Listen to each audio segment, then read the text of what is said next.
I'm Batman, I'm Iron Man. We're both really rich dudes who like to fight crime. Hey guys, it's Norm from Tested.com.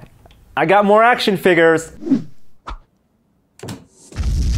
Today's show and tell, if you couldn't have guessed, is about my new Hot Toys 1/6 scale collectible. It's Iron Man Mark VII. If you remember a couple months ago, I showed off this incredible 18-inch Ironmonger figure that I also bought from Sideshow, and that was incredible, but I needed, of course, an Iron Man to pose next to that Ironmonger. So this was just released this month. I'd actually pre-ordered it 1 year ago, and this is the thing with that company, Hot Toys. The Hong Kong-based company, they make these high-end collectible posable action figures. They announce them, but they don't really come out until 6 months later, or even in this case, a full year later. They have milked the hell out of their Iron Man license. They're basically, in the new movie Iron Man 3, 42 Iron Men.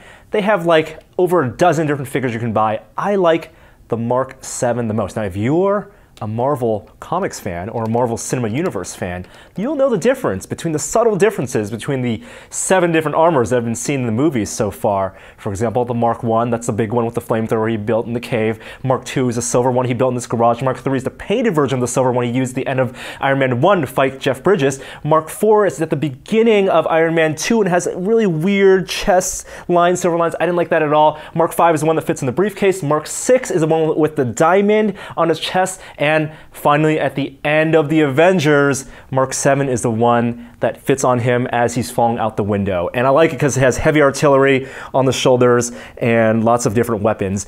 This is a 1/6 scale figure, so it's 12 inches tall, 36, I think, different points of articulation, which means it's really posable. Now, I don't like just to collect these. I do actually play with them.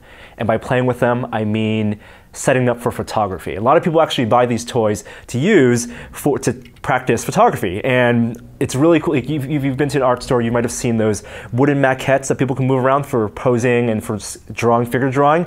You can actually use these for that as well. And so you can put it on the stand here and set up your lighting, dramatic lighting, and it actually lights up. We have little LED lights on the inside.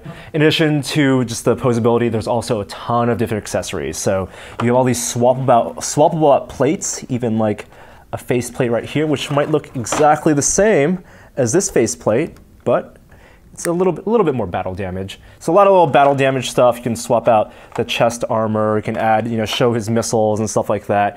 Or you can even pull the head off completely and put on a Tony Stark head, which has an amazing sculpt and paint job. I'm gonna be really delicate with this because this is quite expensive. This is not a cheap hobby to get myself into, which is why I didn't buy all of these Iron Man figurines. I waited for the Mark VII.